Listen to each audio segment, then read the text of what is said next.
This channel does not promote any violence, harmful, or illegal activities. All content provided by this channel is meant for an educational and information purpose only.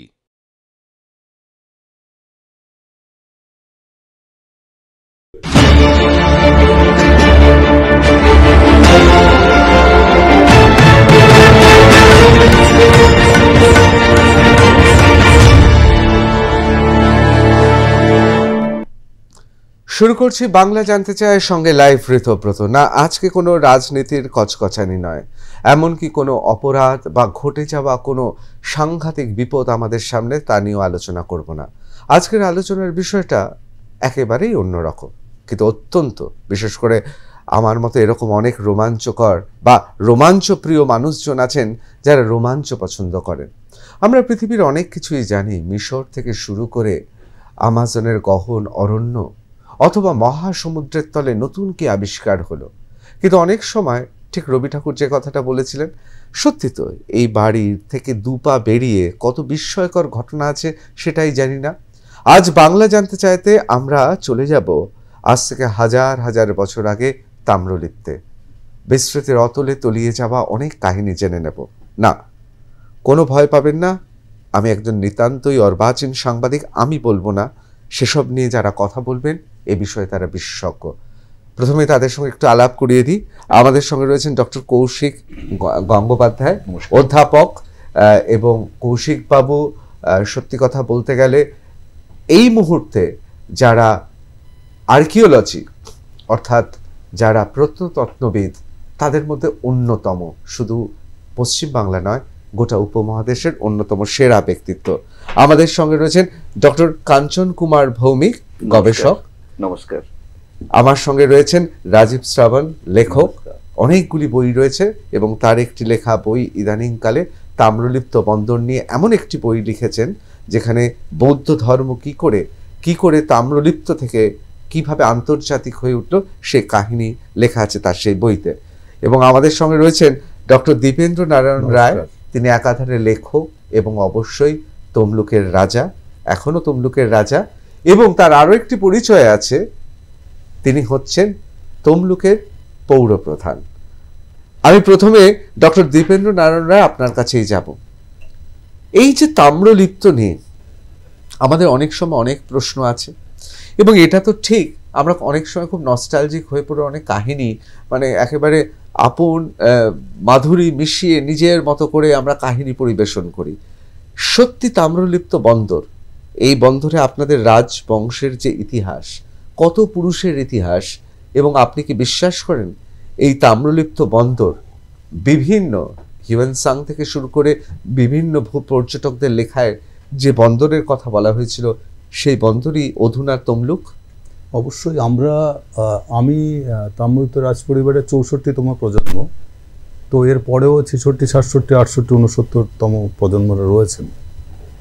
আমাদের বিশ্বাস এবং যে সমস্ত তথ্য আমরা পাই সে সমস্ত তথ্যে এটা পুরোপুরি আমরা বলতে পারি যে এটাই তাম্রলিপ্ত। তখন তো তাম্রলিপ্ত বলতে এত ছোট তমলুক শহর ছিল না বা তাম্রলিপ্ত পৌরসভা ছিল না, ছিল একটা বিস্তৃত অঞ্চল। বাংলাদেশের দক্ষিণ ভাগ, জলেশ্বর, বালেশ্বর সহ 24 পরগনা সহ একটা হুগলি, হাওড়া সহ একটা বিস্তীর্ণ জায়গা ছুড়েছিল তাম্রলিপ্ত রাজ্য। এবং তার আমার বইতে আমি লিখেছি তাম্রলিপ্ত রাজকাহিনী, আমার 7ম খণ্ডে, সেখানে আমরা তাম্রলিপ্ত রাজ্যের যে ম্যাপটা ছিল সেই সময়কার, সে ম্যাপটা আমরা দিয়েছি, মানচিত্রটা দিয়েছি। এবং আমরা বিভিন্ন তথ্য থেকে জানতে পারি বা বিভিন্ন আর্কিওলজিক্যাল যে এভিডেন্স, নিশ্চয়ই আমাদের প্রফেসর গঙ্গোপাধ্যায় বলবেন, তো রাজীববাবু বলবেন, কাঞ্চনবাবু বলবেন, আমরা এই সমস্ত তথ্য থেকে এটুকু বলতে পারি যে এই তাম্রলিপ্তই প্রাচীন তাম্রলিপ্ত। এবং আমাদের আর্কিওলজিক্যাল সার্ভে অফ ইন্ডিয়ার যে মিউজিয়ামটা রয়েছে তমলুকে, গভর্নমেন্ট অফ ইন্ডিয়ার যে মিউজিয়াম, সেখানে যে সমস্ত আর্টিফ্যাক্টস রয়েছে এবং আমাদের কাছে যে সমস্ত তথ্য রয়েছে, তাতে এটুকু আমি নিঃসন্দেহে বলতে পারি যে এই তমলুকই প্রাচীন তাম্রলিপ্ত একটা অংশ, তাম্রলিপ্ত রাজধানী। অ্যাকচুয়ালি আসলে যে তাম্রলিপ্ত রাজ্য সে ছিল অনেক বিশাল, অনেক বড়, এটুকুই আমি আপনাদের বলতে পারি।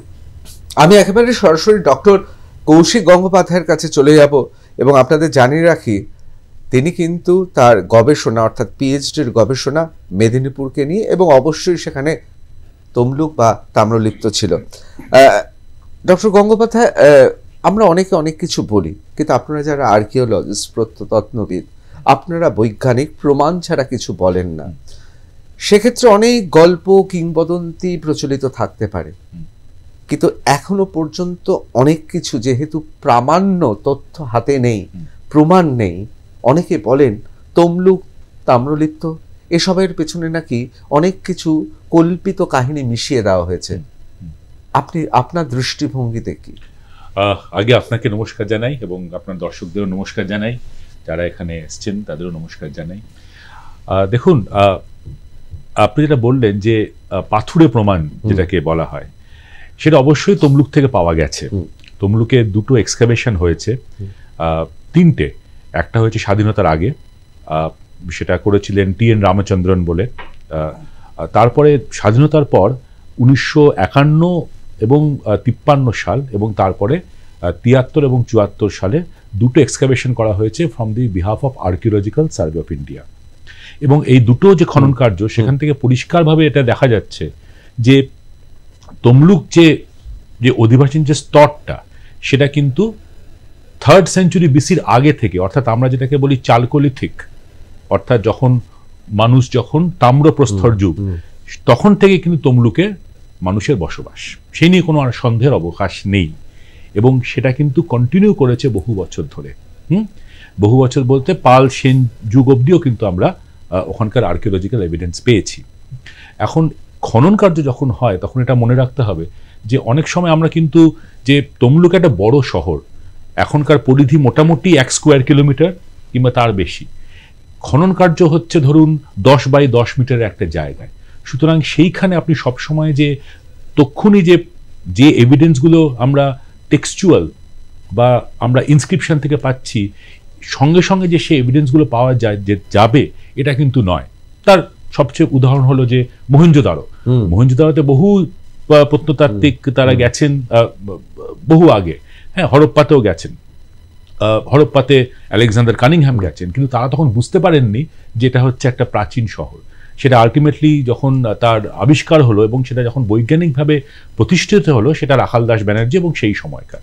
সুতরাং এটা একটা প্রসেস। কিন্তু তাম্রলিপ্ত থেকে যে আর্কিওলজিক্যাল এভিডেন্স পাওয়া গেছে, তার থেকে দুটো জিনিস নিশ্চিতভাবে প্রমাণিত হয় যে এটা হচ্ছে পশ্চিম বাংলা, বা বাংলা কেন, শুধুমাত্র বাংলা বলবো না, পূর্ব ভারত এবং ভারতের মধ্যে একটি সমৃদ্ধ নগর, সেই নিয়ে কোনো সন্দেহ নেই। দ্বিতীয় যে গুরুত্বপূর্ণ নগরটি কাছে আছে, সেটা কলকাতার কাছেই আছে, সেটা হচ্ছে চন্দ্রকেতুগড়। আপনারা সবাই জানেন চন্দ্রকেতুগড় এবং তমলুক যে দক্ষিণ বাংলায় যে দুটো সবচেয়ে বড় শহর ছিল, নগর ছিল, সেই নিয়ে আর্কিওলজিক্যাল এভিডেন্সের কোনো অসুবিধে নেই। আমাদের কাছে সেই তথ্য খুব সুন্দরভাবে আমাদের কাছে আছে। এখন তাম্রলিপ্ত তমলুক কিনা, এটা যদি আপনার প্রশ্ন হয়, তাহলে আমরা কিন্তু বলতে পারি যে হ্যাঁ, প্রথমত একটা ভাষার একটা মিল পাওয়া যাচ্ছে, একটা শব্দের মিল পাওয়া যাচ্ছে। তাছাড়া যে ট্র্যাডিশন, এই ট্র্যাডিশনটা একদিনে হয় না। এটা যে কল্পকথা বলা হচ্ছে, এটা তো আজ থেকে হয়নি। 1871 সালে তমলুক ইতিহাস বলে উমাচরণ অধিকারী তিনি বই লিখছেন। তারও আগে দেশাবলী বিবৃতি, যেটা হরপ্রসাদ শাস্ত্রী এডিট করেছিলেন, সেটা দেশাবলী বিবৃতি সংস্কৃত একটা গ্রন্থ বা একটা ভৌগোলিক, সেটা কোনো রিলিজিয়াস টেক্সট নয়, একটা ভৌগোলিক একটা লেখা, সেটা বৈজল রাজের নির্দেশে একজন লিখছিলেন, জগমোহন পণ্ডিত। সেটা বঙ্গীয় সাহিত্য পরিষদে আছে, সেটা এডিট করেছেন হরপ্রসাদ শাস্ত্রী। খুব প্রাচীন নয়, 17th সেঞ্চুরি, কিন্তু সেখানেও কিন্তু তমলুককে তাম্রলিপ্ত বলা হচ্ছে। সুতরাং এই যে ট্র্যাডিশনটা, এটা কল্পকাহিনী কিন্তু আজ হঠাৎ করে যে কেউ বলতে শুরু করলো তমলুক তাম্রলিপ্ত, সেটা কিন্তু নয়। এটা প্রায় আমরা জানি 17th সেঞ্চুরি যদি ধরি আমরা, তাহলেও কিন্তু অনেক বছর পেরিয়ে গেছে। তার সঙ্গে যদি আমরা আর্কিওলজিক্যাল এভিডেন্স যোগ করি, এই দুটো এভিডেন্স মিলিয়ে এবং এই সব নিয়ে আমরা কিন্তু বলতে পারি যে হ্যাঁ, এটাই প্রাচীন তাম্রলিপ্তর একটা হতে পারে রাজধানী কিংবা একটা গুরুত্বপূর্ণ শহর। এইটা কিন্তু আমরা বলতে পারি, খুব ক্লিয়ারলি বলতে পারি, এর মধ্যে কোনো অ্যাম্বিগুইটি বা কোনো রকম সন্দেহের জায়গা নেই। অবশ্যই খুব সুন্দরভাবে আমাদের তিনি বললেন এবং খুব বিস্তারিতভাবে ব্যাখ্যাও করলেন, না কোনো সন্দেহ নেই। কিন্তু কতটা পুরনো, কতটা তাম্রলিপ্ত বন্দর, তাম্রলিপ্ত যে নগর ছিল, কতটা পুরনো, আমি এবার চলে যাব ডক্টর কাঞ্চন কুমার ভৌমিকের কাছে, গবেষক। হ্যাঁ, কতটা পুরনো এই তাম্রলিপ্তের কথা? আমরা কত পুরনো শুনতে পাই, শোনা যায়? শুরুতেই নমস্কার জানাই আবার সবাইকে। তো আমার এই তমলুক রয়্যাল ফ্যামিলি নিয়ে কাজ করতে গিয়ে যেটুকু বাইরের জগতে যাওয়ার ফলে যেটুকু কাছ থেকে পাই, মিথ অবশ্যই ঐতিহাসিক মিথ, তার তো একটা সীমারেখা থাকে। মহাভারতের দ্রৌপদী স্বয়ম্বর যেখানে অংশগ্রহণ করেছিলেন এই পরিবারেরই রাজা মহিধ্বজপুত্র তাম্রধ্বজ, তিনি অংশগ্রহণ করেছিলেন এবং শ্রীকৃষ্ণ স্বয়ং এখানে এসেছিলেন অর্জুন রথ থামিয়ে দেওয়ার জন্য। তো এই ধরনের বহু মিথ রয়ে আছে তমলুক রাজ পরিবারকে নিয়ে, যার ইতিহাস হয়তোবা আমাদের পিছিয়ে যেতে হয় 10,000 বছর আগেও, শুধু 5,000 বছর আগের নয়, 10,000 বছরেও পুরনো পিছিয়ে দিতে হয়। তো এই মিথগুলোর বাইরে বেরিয়ে আমার মনে আছে আমি স্বয়ং রাজা দীপেন্দ্রনাথ রায়কে আমার সঙ্গে নিয়ে, রানীমাও ছিলেন আমার সাথে, আমরা এবছরই জুলাই নাগাদ, জুলাইয়ের শেষের দিকে আমরা গিয়েছিলাম থাইল্যান্ডের ব্যাংককে। আমাদের যে ওয়ার্ল্ড বুদ্ধিস্ট সোসাইটির প্রেসিডেন্ট, উনি ইউনাইটেড নেশনের পিস প্রেসিডেন্ট, তো ওনারা যখন শুনলেন সেই পরিবারের 84তম রাজা আমাদের মধ্যে উপস্থিত, তো উনি বোধহয় লিঙ্ক খুঁজে পাচ্ছিলেন লুম্বিনীর সেই পিরিয়ডগুলোতে, যে সময় স্বয়ং ভগবান বুদ্ধদেব এক সময় এই পদ দিয়েই বোধ হয়, আসলে হয় কি মিথ এবং বিজ্ঞান দুটোকে সবসময় ঠিক পারস্পরিকভাবে মেলানোর জায়গাগুলো তো আমরা খুঁজে পাই না, বা পাওয়ার চেষ্টা করলেও অনেক সময় তার জায়গাগুলোতে যেতে পারি না। কিন্তু যেটা বাস্তব, ওই বুদ্ধিস্ট সন্ন্যাসী স্বয়ং ইউনাইটেড পিসের ভাইস চেয়ারম্যান, উনি বলতে বাধ্য হলেন যে আমি তো খুঁজছিলাম এতদিন, আমরাও খুঁজছি, কোথায় জানি সেই হারিয়ে যাওয়া তাম্রলিপ্ত রয়্যাল পরিবার বা রাজবংশ। তো শুধু তাই নয়, ইউনেস্কোর সাউথ কোরিয়া জোন থেকে গেল বছর একটা প্রোগ্রামে স্বয়ং ভাইস প্রেসিডেন্ট, স্বয়ং পাশাপাশি জাপান এবং আরও প্রায় 12-13টা কান্ট্রি, মানে নেপাল, ভুটান, থাইল্যান্ডে যারা ইউনাইটেড নেশনের পিস আছেন, সঙ্গে ইউনেস্কো প্রতিনিধি, তারাও এসেছিলেন। তো তারাও এই সেই রাজ পরিবারকে নিয়ে ভূয়সী প্রশংসা, এবং তারাও খুঁজছেন কোথায় জানি ওই মহাভারতের মিথগুলো আবার নতুন করে আমাদের বোধহয় ভাবিয়ে তুলছে যে আমরা এই সেই পরিবার এবং এই সেই তাম্রলিপ্ত রয়্যাল পরিবার, যাকে নিয়ে আমরা নতুন করে ভাবতে পারি।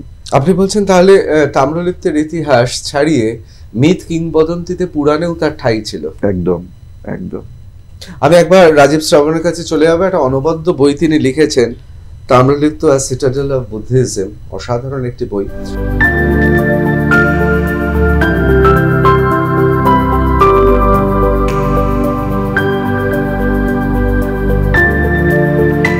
আমি রাজীব শ্রাবণ, আপনাকে লেখক হিসেবে জিজ্ঞেস করব, যে গবেষণা করেছেন সে গবেষণা আমি কিছুটা তো পড়েইছি, চোখ বুলিয়েছি। একটা জিনিস তাহলে খুব পরিষ্কার, যে পশ্চিম বাংলার বাংলা থেকে কোনো ধর্ম যদি আন্তর্জাতিক জায়গায় পৌঁছায়, তাহলে সেক্ষেত্রে তাম্রলিপ্ত বন্দরের নাম আসবেই। এটা তোমাকে বলার আগে আমার যেটা বলতে ইচ্ছা করছে, হরপ্রসাদ শাস্ত্রীর বৌদ্ধ ধর্মগ্রন্থ থেকে আমি এটা লিখেও এনেছি, কোট আনকোট বলছি, যে শাস্ত্রী মশাই যেটা বলছেন, বৌদ্ধ ধর্ম সেই সময় যত লোক মানে, এত লোক বোধহয় আর কোনো ধর্ম মানে না। প্রাচীন চীনে প্রায় সবাই বৌদ্ধ ধর্মের লোক ছিল। জাপান, কোরিয়া সহ পৃথিবীর বেশ কিছু জায়গায় বৌদ্ধের আধিপত্য ছিল। এমনকি আমাদের বাংলাতেও বৌদ্ধ ধর্ম গোপালের আগে থেকে পাওয়া গেছে তাম্রলিপ্তে। আমার জিজ্ঞাসা, বা যে জায়গা থেকে তুমি বললে ব্যাপারটা, এই জায়গা থেকে আমার মনে হয়েছে যে আমরা বাংলার বৌদ্ধজিম নিয়ে প্রথম বলি পাল বংশ, গোপাল মৎস্য ন্যায়ের পর হয়েছে, কিন্তু সেটা ঠিক নয়। প্রমাণ পাওয়া গেছে তার আগে তাম্রলিপ্তে বৌদ্ধজিম, বৌদ্ধ ধর্ম এবং তামাম দুনিয়ার কাছে, যেটা তুমি বললে যে আন্তর্জাতিক পথ, তখনও কিন্তু রেনলের ম্যাপ আসেনি, আন্তর্জাতিক জায়গা কোন দিক দিয়ে হবে আমরা জানি না, কিন্তু সেই সময় অশোকের সময় থেকে এই জায়গায় বৌদ্ধজিমের প্রমাণ পাওয়া গেছে। তার প্রথম এবং প্রধান একটা বলা যায় যে অশোক তার কন্যা সঙ্গমিত্রা বা পুত্র বা ভাতা যাকে বলা হয় মহেন্দ্র, তাকে কিন্তু তাম্রলিপ্ত বন্দর দিয়ে ভারতবর্ষে প্রথম ধর্ম প্রচারের জন্য, এবং সেটা বৌদ্ধ ধর্ম, পৃথিবীর অন্য দেশে পাঠানো হয়েছিল। এবং এটা প্রথম উনি গেছিলেন সিংহল। সেই জায়গা থেকে আমার মনে হয় যে এই যে আমাদের বাংলায় এত বড় একটা প্রমাণ পড়ে আছে, সেটা বোধহয় এখনো ব্রাত্য। কৌশিক বাবুরা চেষ্টা করছেন, আমার মনে হয় এটা নিয়ে আমাদের আগামী প্রজন্মকে একটু জানানো দরকার। কারণ আমরা জানি যে গোপাল, কিন্তু আমাদের কাছেই বাংলার তাম্রলিপ্ত আছে। আমরা সেই ইতিহাসকে বন্ধ রেখে আমরা ইতিহাস অবশ্যই পড়ব, মহেঞ্জোদারো পড়ছি, ব্যাবিলিয়ান পড়ছি, আফগান পড়ছি, অন্যান্য দেশের ইতিহাস পড়ছি। বাংলার এই যে বৌদ্ধদের হীনযানপন্থী, মানে যে হীনযানপন্থী তোমার ঠিক হলো 4th বৌদ্ধ কাউন্সিল কাশ্মীরে, সেখানে সেই হীনযানপন্থী প্রতিনিধিত্ব তমলুক থেকে বহু লোক গেছেন, এটা প্রমাণিত। এবং আরও একটা জিনিস, আমি কোনো কারণে বাকিংহাম প্যালেস গেছিলাম, 3rd জন 1826 খ্রিস্টাব্দে বাকিংহাম প্যালেস একটা লাইব্রেরি করেছিলেন, পরবর্তী ক্ষেত্রে ওটা ব্রিটিশ মিউজিয়াম হলো। সেখানে গিয়ে আমি অবাক হয়ে গেলাম, অত বড় লাইব্রেরিতে তাম্রলিপ্ত বলে একটা র্যাক আছে, এবং সেখানে স্পেসিফিক কিছু জায়গা আছে বুদ্ধিজমের বই। এবং এই তাম্রলিপ্ত দেখো শুধু বুদ্ধিজম নয়, এখানে আছে সংস্কৃতের ব্যাপার। আমরা ইচ্ছি তাম্রলিপ্তে এসে ছিলেন, এবং তিনি একটি সংস্কৃত ভাষার বই নাগার্জুন চৈনির ভাষায় ট্রান্সলেট করলেন বুদ্ধিজমের ওপর। তার ক্ষেত্রে হিয়াংসাং 14 বছর ভারতবর্ষে ছিলেন, তার মধ্যে 2 বছর তাম্রলিপ্তে উনি ছিলেন। উনি প্রায় 10টা বৌদ্ধ বিহারের কথা বলেছেন। প্রত্যেকটা বৌদ্ধ বিহারে প্রায় 1000 করে লোক থাকতেন। এই ইতিহাস কিন্তু আমাদের কাছে হারিয়ে যাচ্ছে। আমরা সেই ইতিহাসকে, বুদ্ধজীবের এই যে স্বর্ণযুগ তাম্রলিপ্ত বাংলায়, এটাকে বোঝায় আমাদের সব দিক থেকেই, সরকারের তরফ থেকে, বেসরকারি তরফ থেকে একটু বোঝায় সামনে আনা দরকার। আমরা তা না করে অন্য আন্দোলনের কথা বলছি আমাদের পাঠ্যপুস্তকে। তাম্রলিপ্তের বৌদ্ধজীব, তাম্রলিপ্ত মানে আমরা যারা ইতিহাস পড়ি 2-3টে কথা আমরা জানি। একটা হচ্ছে স্বাধীনতা সংগ্রাম, আর একটা হচ্ছে তাম্রলিপ্ত দিয়ে বিদেশি পর্যটক যারা এসছেন গেছেন, এই অবধি আমরা জানি। কিন্তু একটা ব্যাপক ইতিহাস যেটা শুরু হয়েছে মোগলমারি থেকে, সামান্য অংশ কৌশিকবাবু ছিলেন, আমি তখন কথা বলছিলাম, এটা কিন্তু বোধহয় আরো ব্যাপকভাবে যদি আমরা একটু অন্যভাবে আগ্রহ প্রকাশ করি, এটা ভয়ানক ইতিহাস আমাদের সামনে নতুন ভাবে রোমাঞ্চকর ব্যাপারও যে আমাদের এই পশ্চিমবাংলায় ঘুমিয়ে আছে হাজার হাজার বছরের পুরনো সেই নগর সভ্যতা, বন্দর, যা সেই সময় তৎকালীন সময় আন্তর্জাতিক যা বিস্মৃতির অতলে ডুবে রয়েছে। আমি চলে যাব ডক্টর দীপেন্দ্রনারায়ণ রায়ের কাছে। আমি একটু রাজামশাই বলেই বলি আপনাকে, নৃপতি হিসেবে আপনার 64তম, মানে আপনি 64তম, মানে আপনার 63 পুরুষ আগে যিনি ছিলেন তিনি তো সেই সময় নৃপতি ছিলেন, সেই সময় তো রাজা ছিলেন, এবং একটা বিরাট সাম্রাজ্য ছিল। আজকে সেই ঐতিহ্য কতটা আপনারা বহন করতে পারছেন? এবং আমার প্রশ্ন, দেখুন তারপর তো অনেক কিছু বদলেছেন। আমি আপনাকে একবারও, আপনার রাজা, নিশ্চয়ই আপনি রাজা, আপনার সেটা ঐতিহ্য, কিন্তু এই মুহূর্তে আপনি আবার জননির্বাচিত জনপ্রতিনিধি হিসেবে পৌরপ্রধান। পশ্চিমবাংলায় পৌরপ্রধান মানে তিনিও সেই ভূখণ্ডের ভালো মন্দ তারই হাতে। আজকের রাজা ডক্টর দীপেন্দ্রনারায়ণ রায় এবং আপনার 63তম যিনি নৃপতি ছিলেন, অনেকটা পার্থক্য। কতটা পুনরুদ্ধার করতে পারছেন আপনি? এ তো ইতিহাসে এবং প্রত্নতত্ত্বের একটা লড়াই, এ লড়াই তো আর অন্য লড়াই নয়। কতটা আমরা পারবো? এবং এটা তো ঠিক কথা, কৌশিকবাবু বলছিলেন, খুব সুন্দরভাবে বললেন যে এটাও তো ঠিক কথা, গোটা শহরটাকে তো সরিয়ে দিয়ে খুঁড়ে বার করা সম্ভব নয়। কিভাবে ঐতিহ্যটা রক্ষা করা যাবে? আমি প্রথমে দর্শক সাধারণ এবং আপনাদের সবার কাছে বলতে চাই যে তাম্রলিপ্ত নিজেই একটা সিভিলাইজেশন সভ্যতা, যেমন হরপ্পা মহেঞ্জোদারো সভ্যতা, সেরকম তাম্রলিপ্ত নিজেই একটা সভ্যতা। এবং আমরা যদি আর্কোলজিক্যাল সার্ভে অফ ইন্ডিয়ান মিউজিয়ামে যাই, সেখানে যে সমস্ত আর্টিফিক্টস রয়েছে অনেক ক্ষেত্রে সেটা 10,000 15,000 বছরের প্রাচীন। আমি আপনাদের সবারকে একটা কথাই বলবো যে বাঙালির ইতিহাস আবার নতুন করে লিখিত হবে যদি তাম্রলিপ্তির ইতিহাস সামনে আসে।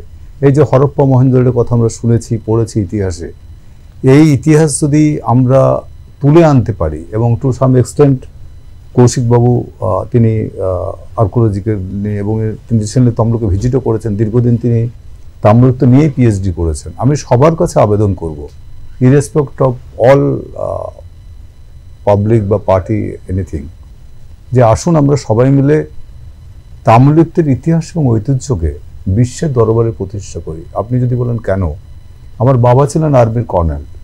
বাবা যখন লিয়েন নিয়ে যখন রয়্যাল ফোর্স তখন রয়্যাল আর্মি বলা হতো, সেখানে লন্ডনে যখন এফআরসিএস করতে যান, যখন ডিএলও করতে যান, তখন রয়্যাল পরিবারের সঙ্গে তার খুব ঘনিষ্ঠতা হয়েছিল এবং সেখান থেকে রানী ইত্যাদি ইত্যাদি যে ঘনিষ্ঠতা হয়েছিল, সেখান থেকে তিনি অনেক তথ্য, অনেক চিঠি নিয়ে এসেছিলেন। এবং ব্রিটিশ লাইব্রেরিতে যিনি আমাদের বললেন রাজীববাবু, আমরাও জানি যে এই ব্রিটিশরা ইতিহাস সংরক্ষণ করতেন এবং বিভিন্ন সময় ছোট লাট রল রোনাল্ডস তিনি তমলুক রাজবাড়িতে এসেছিলেন রাজা সুরেন্দ্রনাথের সঙ্গে দেখা করতে।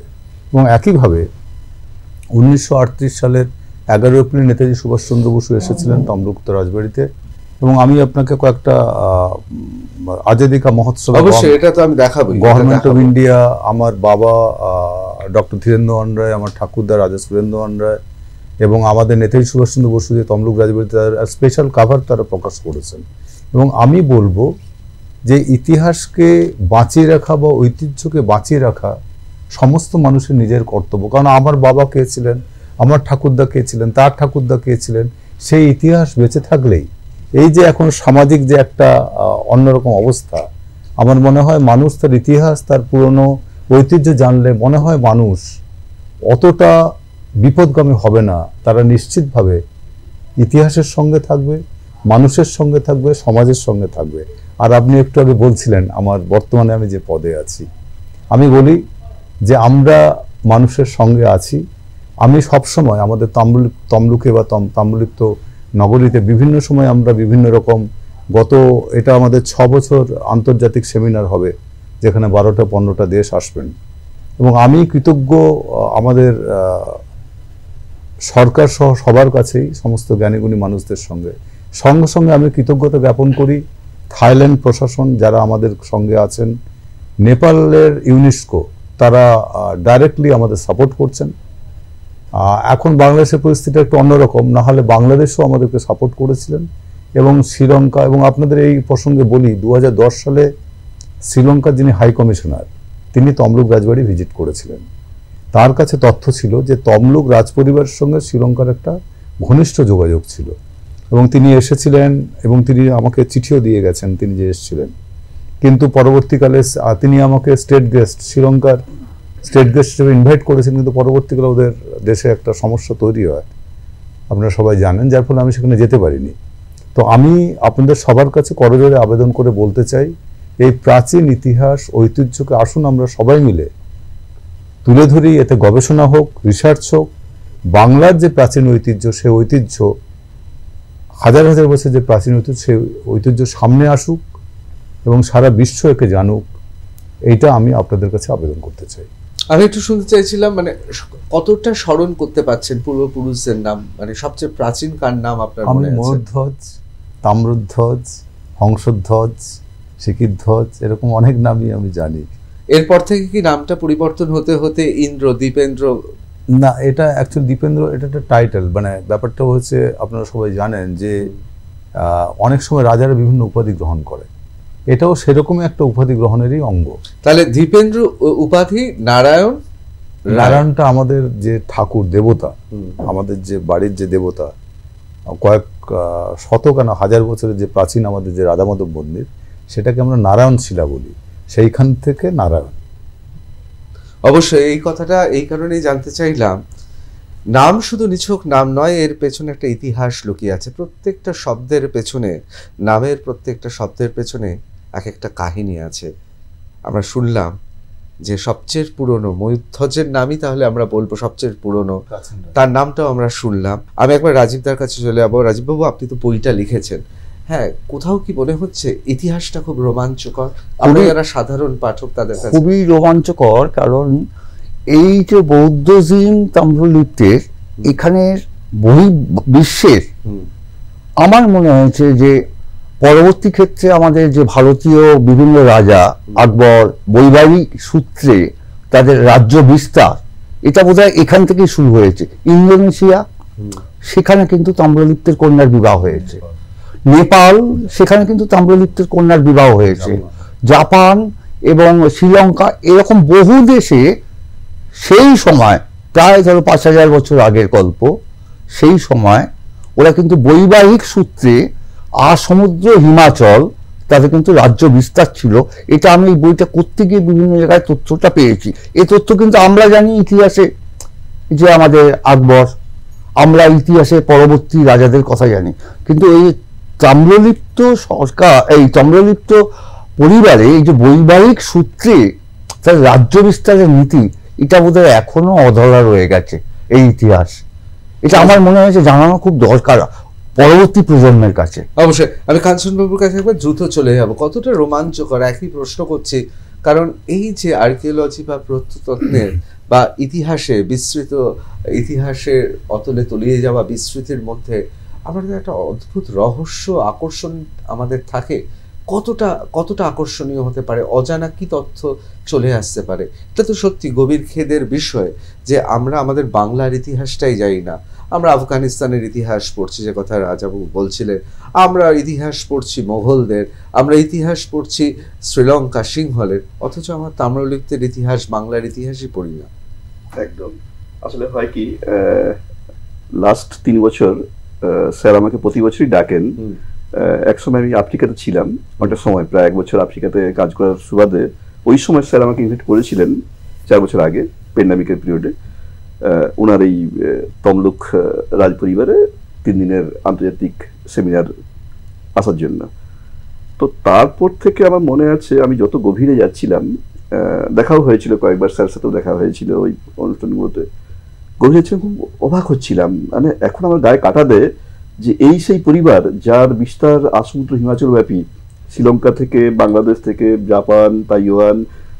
অবাক হই যে এই সেই পরিবার, যে পরিবার আমাদের কাছে, আমি বিশ্বের বিভিন্ন প্রান্তে যাওয়ার ফলে আমরা সাহারা মরুভূমি নিয়ে পড়ার চেষ্টা করছি। আমি নিজেই নীলনদ, মিশরের নীলনদের চারপাশগুলো গিয়েছি। আমি নিজেই রাশিয়ার বহু দেশে, ইভিন সমস্ত মহাদেশে গিয়েছি।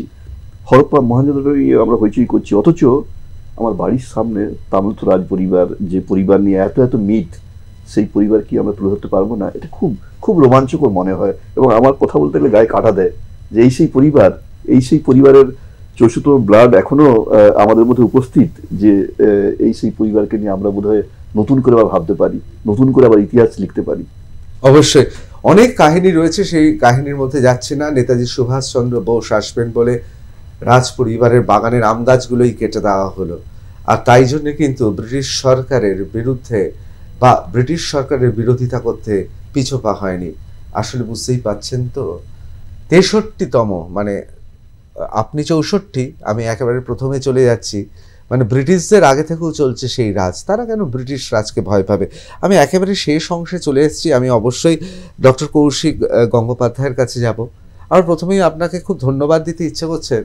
আপনি যখন ছাত্র ছিলেন তখনই বুঝতে পেরেছিলেন মেদিনীপুর এবং অবশ্যই তমলুক তাম্রলিপ্ত বন্দর আপনাকে নিশ্চয়ই আকর্ষণ করেছিল, যে কারণে আপনার পিএইচডির অন্যতম বিষয় বেছে নিয়েছিলেন।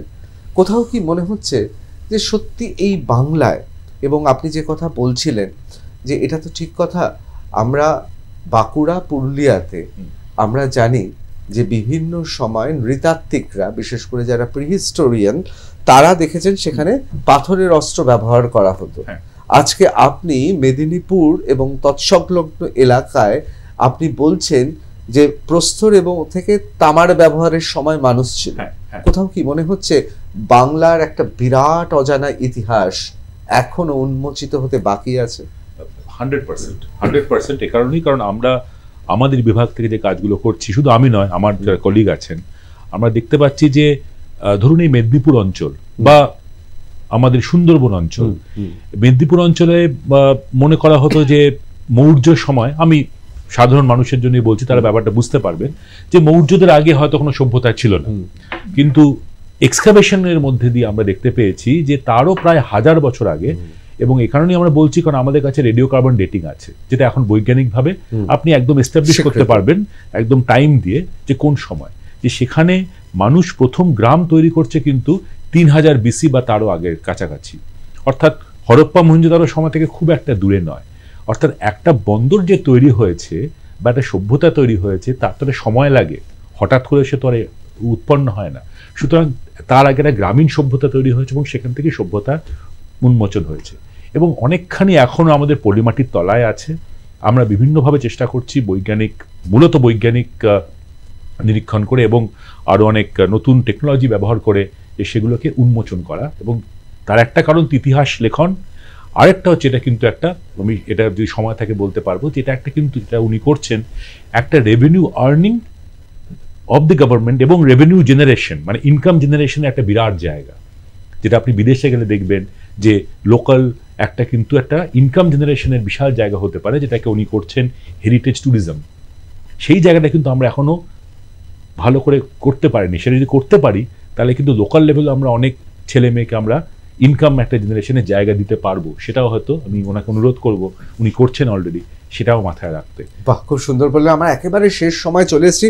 রাজীব দা, আর একটা জিনিস আমার মনে হচ্ছে, আমাদের ইতিহাসের বিশেষ করে পাঠ্য জায়গায় তো তাম্রলিপ্তের এই যে অজানা জায়গা, এটার বোধহয় একটা দাবি সরকারকে তোলা দরকার এবার। সেটা বোধহয় বঞ্চিত রয়ে যাচ্ছে। এত একটা বৈচিত্র্যময় জায়গা, যেখানে আমরা দেখতে পাচ্ছি আকবর বিবাহ, তার আগে তাম্রলিপ্ত হয়ে গেছে, বহির্ বাণিজ্য, যেখান দিয়ে গোটা তাম দুনিয়াকে আমরা বাংলা দেখেছি, কাশ্মীরের তোমার বৌদ্ধ কনফারেন্স বাংলায় তার থেকে প্রতিনিধিত্ব হয়েছে। এগুলো বোধহয় একবারে ধামা চাপা। আমার সময় একেবারে শেষ। আমি শুধু একবার শেষ ডক্টর দীপেন্দ্র নারায়ণ রায়কে বলবো, এক সময় ময়ূরধ্বজ অর্থাৎ আপনার একেবারে 63তম মানে পূর্বপুরুষ, তাকে তো লড়াই করে একটা বিরাট সাম্রাজ্য তৈরি করতে হয়েছিল। এখন আপনার লড়াইটা তো আরো কঠিন, তার কারণ আপনাকে হাজার হাজার বছরের পুরনো বিস্মৃতির অতল থেকে নিয়ে আসতে হচ্ছে ইতিহাস। কি মনে হচ্ছে সত্যি আমরা এক অন্য তমলুককে জানবো, যেখানে জাপান থেকে ইন্দোনেশিয়া থেকে শুরু করে সিংহল থেকে শুরু করে আবার পর্যটকরা ভিড় জমাবে শুধুমাত্র ইতিহাসটাকে জানতে? তার কারণ বৌদ্ধ ধর্ম যেহেতু প্রচারের ক্ষেত্রে, এবং আপনারা সবাই জানেন যে জাপানের থেকে যারা পর্যটক আসেন তারা হচ্ছে সবচেয়ে বেশি খরচ করেন গোটা পৃথিবীতে। সুতরাং একটা বিরাট রেভিনিউ আর্নিং হতে পারে পশ্চিমবঙ্গ সরকার, ভারত সরকার এবং আপনার পুরসভা। পারবেন এত বড় চ্যালেঞ্জ নিতে? এখানে আমি একটা ছোট্ট ঘটনার উল্লেখ করি। আজ থেকে প্রায় 20-22 বছর আগে জাপান বিশ্ববিদ্যালয় থেকে একটি টিম এসেছিলেন, ছাত্রছাত্রীদের টিম, তাম্রলিপ্ত দেখতে। এবং আমার জ্যাঠামশাই রাজা, তিনি রাজাই লিখতেন বা রাজা বীরেন্দ্রনাথ রায়, তাকে ওই 22 জন ছাত্রছাত্রী ঘিরে হাঁটু গেড়ে প্রণাম করছিলেন। তখন তিনি বললেন যে তোমরা আমাকে এরকম হাঁটু গেড়ে প্রণাম করছো কেন? বলছে যে আপনি জানেন না, আপনাদের রাজ পরিবারের সঙ্গে জাপানের রাজ পরিবারের বহুদিনের বৈবাহিক সম্পর্ক, সেই জন্য আমরা জাপানের রাজাকে যে সম্মানটা দিই সেই সম্মানটা আমরা আপনাকেও দিলাম। এই একটা ঘটনা আপনাকে বলি। এছাড়াও আমার বিশ্বাস, যেভাবে আমরা সবাই, কৌশিকবাবু থেকে শুরু করে, কাঞ্চনবাবু থেকে শুরু করে রাজীববাবু এবং অনেক মানুষ যারা রয়েছেন, এবং আপনারাও, আমার মনে হয় যেভাবে আমরা আস্তে আস্তে করে এটা 6 ইয়ার ইন্টারন্যাশনাল কনফারেন্সের 2019 সালে আমরা শুরু করেছিলাম কৌশিকবাবুর সাহায্যে। ওই শ্রীলঙ্কা থেকে প্রফেসর বহিনগামও এসেছিলেন এবং আরও কয়েকটি দেশ থেকে এসেছিলেন। আমি বিশ্বাস করি যে আমাদের যিনি মানে আমাদের পারিবারিক দেবতা রাধা মাধবজির আশীর্বাদে এবং আপনাদের সবার সহযোগিতায় তাম্রলিপ্ত আবার তার পুরনো ঐতিহ্য এবং ইতিহাস ফিরে পাবে। বাংলা তার নতুন একটা আইডেন্টিটি পাবে। এবং ভারতবর্ষের ইতিহাসে তাম্রলিপ্ত নামটা আবার জলজল করবে। কারণ আমি কিছুদিন আগে প্রেসিডেন্ট অফ ইন্ডিয়াকে চিঠি করেছিলাম, তিনি আমাকে ওইটা স্বীকার করে একটা কথা বলেছেন, you are most welcome to communicate any time with me. সুতরাং আমিও আশা করি আমরা সবাই মিলে তাম্রলিপ্তের ইতিহাস, ঐতিহ্য বা তার পুরনো গৌরব ফিরে আনবো, এবং সেই ব্যাপারে আমি আপনাদের এখান থেকে সবার কাছে আবেদন করতে চাই, আসুন আমরা নতুন তাম্রলিপ্তের ইতিহাস উন্মোচিত করি, বাংলার ইতিহাস উন্মোচিত করি, বাঙালির নতুন ইতিহাস তৈরি হোক, এটাই আমার প্রার্থনা। অবশ্যই আমার দেখতে দেখতে সময় একেবারে শেষ, এবং এটাই স্বাভাবিক, তার কারণ হাজার হাজার বছরের পুরনো ইতিহাস নিয়ে এত সহজে কি এইটুকু সময় ধরা যাবে? যায় না। আজকে শুধুমাত্র সূচনা হলো। আপনাদের একটা কথা বলে রাখি, মহারাজাধিরাজ ময়ূরধ্বজের ধমনীতে বয়ে যাওয়ার রক্ত এখন হয়তো জাপানে আছে, ইন্দোনেশিয়া আছে, সিংহলে আছে, ছড়িয়ে আছে পৃথিবীর বিভিন্ন প্রান্তে। সেটা হিমালয়ের নেপাল থেকে শুরু করে ভারত মহাসাগর অতিক্রম করে। প্রশ্ন শুধু রাজবংশের রক্ত নয়, এখান থেকে বিশ্বাস, ধর্ম, জ্ঞান এবং অবশ্যই বিভিন্ন দ্রব্য ছড়িয়ে পড়েছিল গোটা পৃথিবীতে।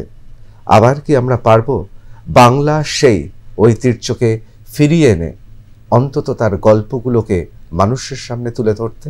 আমি অসংখ্য ধন্যবাদ জানাবো ডক্টর কৌশিক গঙ্গোপাধ্যায়, অধ্যাপক, কলকাতা বিশ্ববিদ্যালয়ের, বিখ্যাত উপমহাদেশের অন্যতম সেরা প্রত্নতত্ত্ববিদ। আমি ডক্টর কাঞ্চন কুমার ভৌমিক, গবেষক, ধন্যবাদ জানাবো। আমি লেখক রাজীব শ্রবণ, আপনার বইটি পড়ছি, অসাধারণ লিখেছেন, আপনাকেও ধন্যবাদ জানাবো। এবং অবশ্যই ডক্টর দীপেন্দ্র নারায়ণ রায় মহাশয়, একাধারে রাজা, লেখক, এবং অবশ্যই তিনি এই মুহূর্তে তমলুকের পৌরপ্রধান। এটা আমার মনে হয় আশ্চর্য সমাপতন, যিনি এক সময় যার পূর্বপুরুষ 63তম পূর্বপুরুষ যখন তিনি তারা সবাই রাজা ছিলেন, এখন গণতান্ত্রিক উপায়ে জিতে আপনি এখন তমলুককে সেই ইতিহাসের দিকে ফিরিয়ে আনার চেষ্টা করছেন। আমরা চাইব তমলুক হয়ে উঠুক যতটা প্রাচীন ততটাই আধুনিক। বাংলা জানতে চায়ের সঙ্গে লাইভ ঋতপ্রত এখানে শেষ করছি। অন্যান্য খবরের জন্য চোখ থাকুক আর প্লাস নিউজে, সবার আগে সবার পাশে।